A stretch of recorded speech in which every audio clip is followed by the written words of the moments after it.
Well, good morning, everybody. It is Dave. Today is June the 13th, 2026.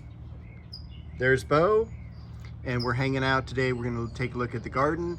It's been really hot this week, so it was like 96 yesterday and 92 or 3 the day before.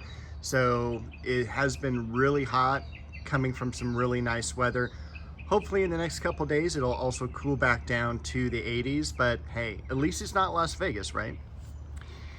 First thing first, how beautiful the Magnolia Slangiana is. I mean, that is just a perfectly shaped tree, and it's done so well in the yard, and you all see it when it's in bloom in the wintertime, and I'm super happy that it survived the heat wave after we cut off all of the extra foliage that it had this year. So it had enough time to, I guess you could say, harden off before the heat wave.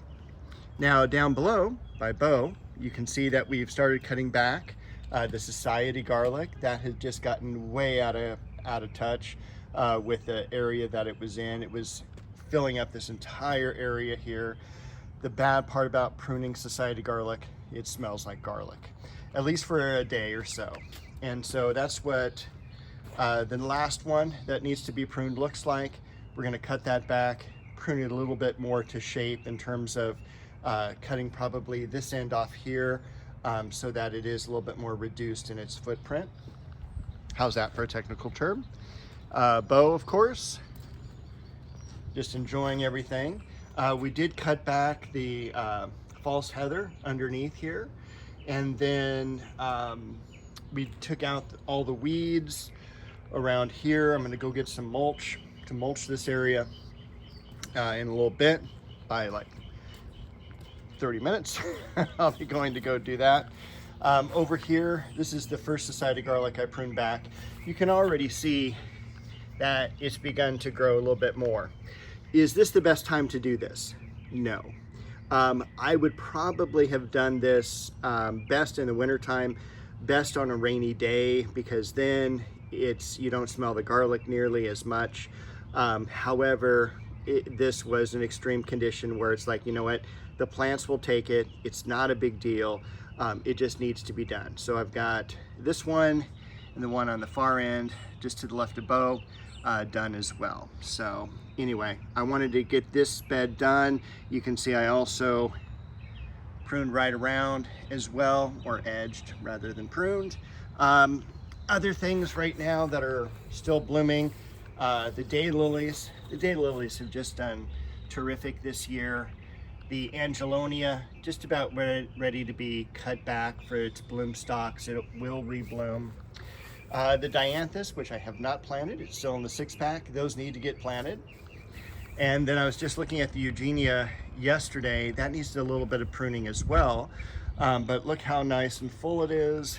And with the AC going now, because of the warm weather, it's really taking that wind really, really well. Other things this week, I did put back here the giant Hemananthus, the blood lily, because that's pretty much dying back to the bulb. So it's going to be dormant for the next couple of months, and then it's going to come up in bloom in August. So these leaves can just be cut back, and then you can see the bulbs down here. So literally, let's see if we can do it. Boom, just like that. The leaves come off super easily. I generally will leave them if they are still looking pretty good and are green, because that's still creating photosynthesis and energy back to the bulb. Nothing really else to talk about back here. Just been trying to water everything because it's been so hot. I did do some work over here as well, going through and cleaning out the rocks, edging, and then I'll be able to do some work back in here. The geranium planter I also reworked. You can kind of see that this area is missing. There was so little sphagnum moss in this basket, and this is about another half a bag worth that I had behind the garage. So I went ahead and moved the existing plants over. I need one more bag of sphagnum moss, one more geranium, and then that will be complete. But this is also something that's been needing to be worked on. Remember, it was over in this area last few months. Other than that, the Dahlia is looking really good. A lot of blooms on the Ostromeria. This area has been so beautiful. The Shasta Daisies in amongst the Shishigashira Japanese maple, which has been taking the heat really well. The plumeria has done really nicely, and it is budded up. And then I wanted to show you, if I can get out of the way, this is the first lily that opened over here. So we've got some lilies, we've got bow, Shasta Daisies, New Guinea impatiens behind them. Those have been taking the heat really well. And then back here, the Deutzia ajuga.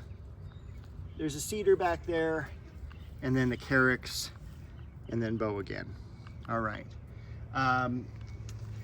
The only bad thing that happened this week, this got a little bit too much sun. This is Maple Sensu. Sensu is one of the varieties I really wanted. It came and leafed out really beautifully this year, and yesterday I let it get dry in 96-degree weather, and it just fried. I'm gonna put on some excess water next couple days. Be careful not to overwater maples. This is just leaf damage, that's all it is. It'll come back. There should be another bunch of leaves come out before the end of the year, and then definitely next year it'll be in the ground and happier. Sorry, Sensu. But all the others are looking really, really good. I just got to make sure that they stay watered again today, because I can already tell you today is a pretty warm day. It's about 9 o'clock in the morning when I'm recording this, and it's been very, very hot right now. Watermelon, cantaloupe, looks like both of those are taking really well. Lots of new growth, vines and everything like that. I'm hoping to have them vine toward this empty area here. Unfortunately, this squash just never made it, and that's my fault. Over here, this is a black cherry tomato. This acer has done really well. Really no leaf burn or anything like that. This is Cereus. We've got crookneck squash. Back over here, we have more tomatoes, Momotaro to the left, and Lemon Boy to the right. We've got cucumbers growing like crazy. In fact, we have the beginning of some setting. There we go. This is a Japanese variety. This is a variety called Dancer. And again, this is 1, 2, 3, 4, and I already harvested one already. So a lot of cucumbers, pepper, Roma tomato, Japanese black trifle, Beef Master, San Diego red, lots of varieties of tomatoes.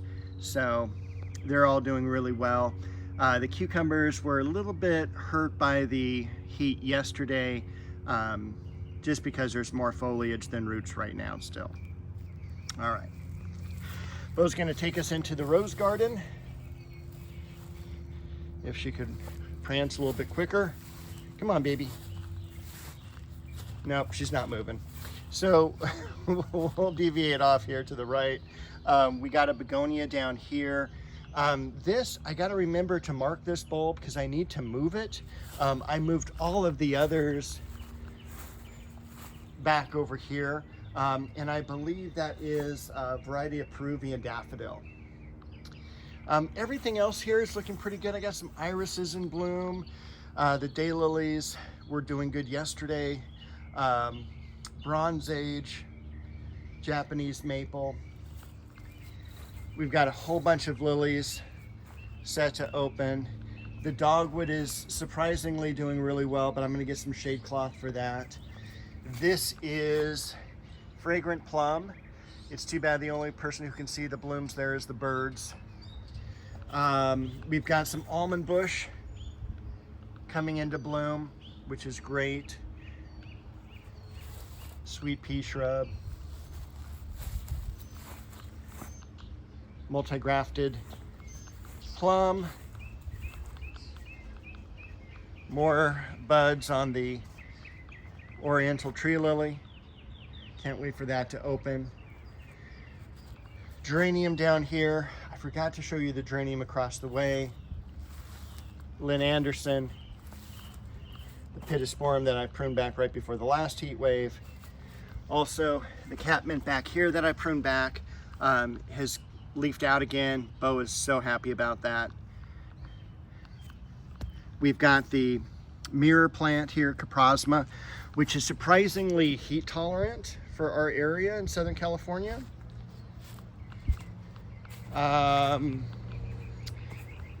Indian Summer, Red Dragon. And I don't know if I told you I cut back the apricot. Finally got at least most of the branches gone. Flowering apricot over here. All right, I'm gonna run across. You can still see Bo a little bit. We'll see her next week. I wanted to run across and show you one last thing before I bid you a good week. And that's the geranium over here. Look at how beautiful that is. Look at how many blooms. Easy to grow, and I can't say enough about it until the leucosium come up. One other thing too, and I can't remember the name of this plant, and I know a lot of you are gonna go, it's dichondra. This is not dichondra. It's like a Lippia type of plant.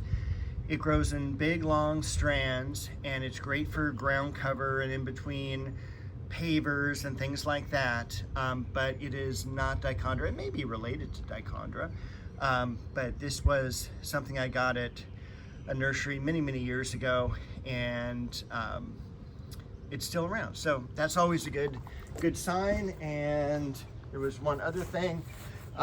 Speaking of around stones, is this beautiful Diamondia. Diamondia is kind of like a small gazania, and it has kind of a normal, just daisy-like flower that's yellow, that is right at the base of the plant. It doesn't come up over the foliage. So just something to think about for areas that get a lot of heat, that you need kind of a rock garden plant for. All right, that's it. Thank you for watching, everybody. I hope you have a great week gardening and that we have cooler weather soon.